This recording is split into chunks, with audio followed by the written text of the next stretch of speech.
Long ago, in a land filled with noise and laughter, there was a great city called Nineveh.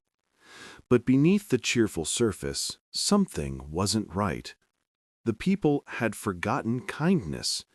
They had turned away from God, choosing selfishness and cruelty instead. God saw their hearts, and He wanted to help them change. Far from Nineveh, in a quiet home by the sea, lived a man named Jonah. Jonah loved God. He listened to His voice and followed His ways. One morning, as the sun peeked over the hills, God spoke to Jonah. "Jonah," He said, "go to Nineveh. Tell the people to turn from their wicked ways. I want to forgive them." Jonah's eyes grew wide. Nineveh? The cruel city? He didn't want to go. He didn't want them to be forgiven. So Jonah made a choice to run. Jonah hurried to the port of Joppa. He found a ship sailing far away to a place called Tarshish. He paid the fare and climbed aboard, hoping to hide from God. But you can't hide from the one who made the sea. As the ship sailed into deep waters, the sky turned angry.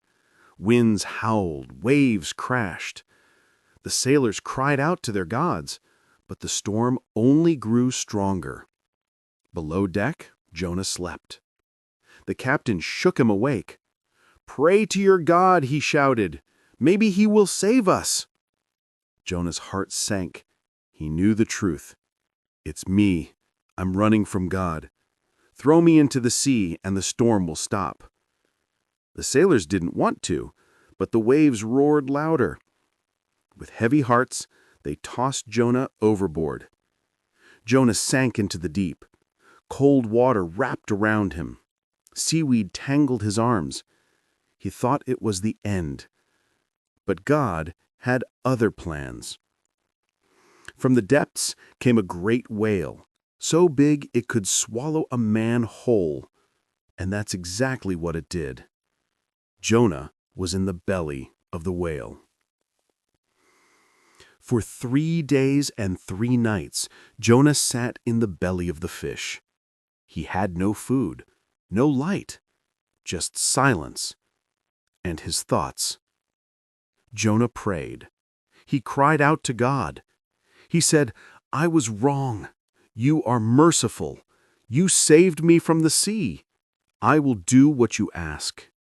And God heard him. The great whale swam to shore. With a mighty splash, it opened its mouth, and Jonah flew out, landing on the warm sand. He was alive, he was free, and he was ready. Jonah dusted himself off and began the long walk to Nineveh. The sun beat down, his feet ached, but his heart was steady. He had a message to deliver. When Jonah reached Nineveh, he stood in the streets and shouted, "In 40 days, this city will be destroyed. Turn from your evil ways. Ask God for mercy." The people stopped. They listened, and something amazing happened. They believed him. Even the king of Nineveh heard Jonah's words. He stepped down from his throne, removed his crown, and put on humble clothes. He told everyone, "Let us fast and pray. Let us turn from violence. Maybe God will forgive us." And God did. He saw their hearts, He saw their change, and He showed mercy. But Jonah wasn't happy. He sat outside the city, watching and waiting. He wanted Nineveh to be punished. He didn't understand why God forgave them. So God sent Jonah a lesson. God made a leafy vine grow over Jonah, giving him shade from the sun. Jonah smiled. But the next day, a worm came and ate the vine. It shriveled up. Jonah was angry again. God spoke gently.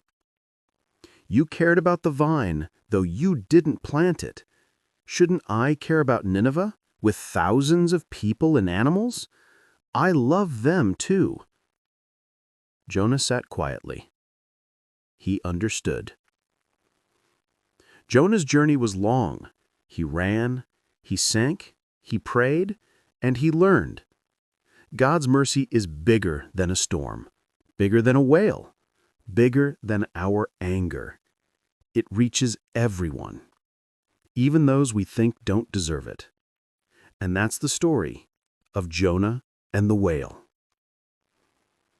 The Lord is gracious and compassionate, slow to anger, and rich in love. Psalm 145, verse 8. Let's remember Jonah's story and share God's love wherever we go.